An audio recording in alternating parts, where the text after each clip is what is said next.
Formagi YouTube video k lia oper jo tum ny story lik kdhs k oper tai men strong hook lik k do. Hook jandar. Suspenseful our curiosity si barpor hona chaye k mary vauer engage ho jn our video ko ntk deken title. The Last Leaf. The wind scraped along the narrow street. Cold air slipped through the cracked window and touched my skin. I lay still, listening to the old building breathe. Each breath of the room sounded tired and uneven. Outside, the tree stood close to the wall. Its branches were thin, dark, and almost empty. Only one leaf remained. It clung to the branch like a final thought refusing to fade. I watched it every morning. I watched it every night. The doctors spoke softly behind the door. Their voices carried weight even when I could not hear the words. The room smelled of medicine and damp wood. My chest felt heavy, as if the air had grown thicker. The leaf trembled as the wind returned.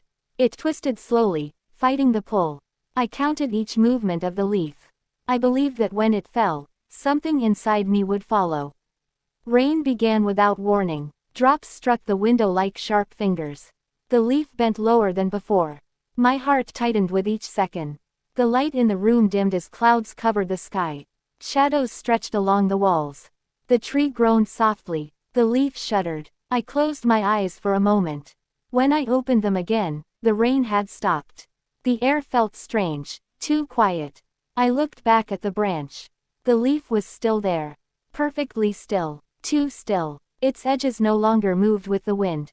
A chill crawled up my spine. Something about the leaf felt wrong. The color looked darker than before. Heavier. As if it no longer belonged to the tree. I leaned closer to the window. My breath fogged the glass. The leaf did not respond. Behind me, the floor creaked softly. A presence filled the room. The silence pressed against my ears. And the last leaf remained, unmoving, watching me as the light slowly faded. The darkness thickened near the corners of the room.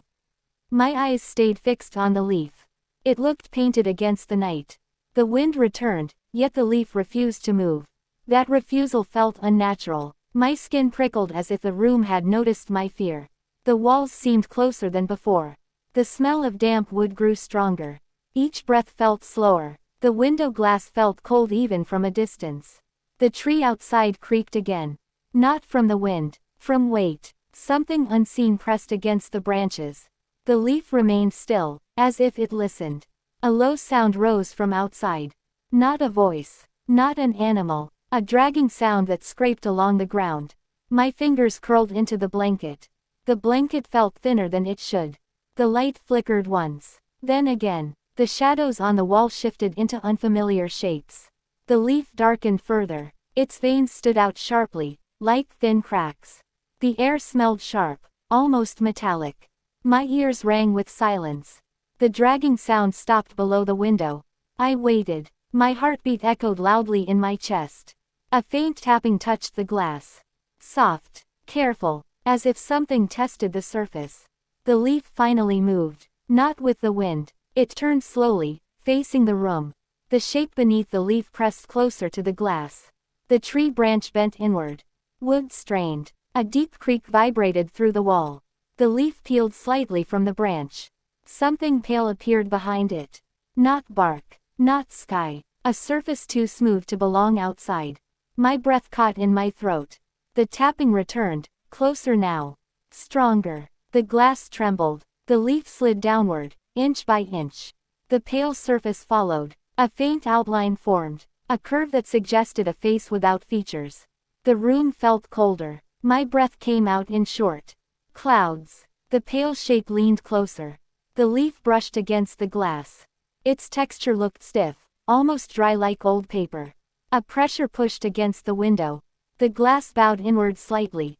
The tapping stopped. The silence screamed louder than any sound. The pale shape shifted. Indentations appeared where eyes should exist. No pupils. Only hollow impressions. The leaf trembled again. A thin crack formed on the window. It spread slowly, like a growing vein. I tried to move. My body refused. The air pinned me to the bed. The pale shape tilted its head. The crack lengthened. The room darkened further. The light died completely. Only the window remained visible. The leaf glowed faintly in the darkness. A wrong kind of glow. Cold. Dead. The crack widened with a sharp sound. Tiny fragments fell to the floor. They sounded too loud. The pale shape pressed closer.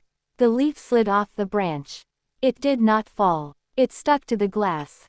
Flat. Like a seal. The pressure increased. The crack spread across the window in jagged lines. The air filled with the smell of dust and rot. The pale shape pushed through the broken space. Slowly. Carefully. As if it knew time belonged to it. The leaf peeled away from the glass. It hung suspended in the air. No wind touched it. The pale shape entered the room inch by inch. Its surface reflected no light. Its form stretched unnaturally, longer than the window frame. The temperature dropped sharply. My breath came out in painful gasps. The leaf drifted toward me. Spinning once, twice. The pale shape followed. The floor creaked beneath its weight. Each step left no mark. The leaf stopped above my chest. Hovering, waiting. The pale shape leaned down. The hollow impressions faced me. A pressure filled my head. Images flickered behind my eyes. The tree, the room, the leaf falling again and again. Never reaching the ground. The leaf descended slowly. Its edge brushed my skin. Cold burned deeper than heat. My chest tightened. The pale shape moved closer. The room shrank around us. The walls faded into darkness. Only the leaf and the pale shape remained. The leaf pressed again.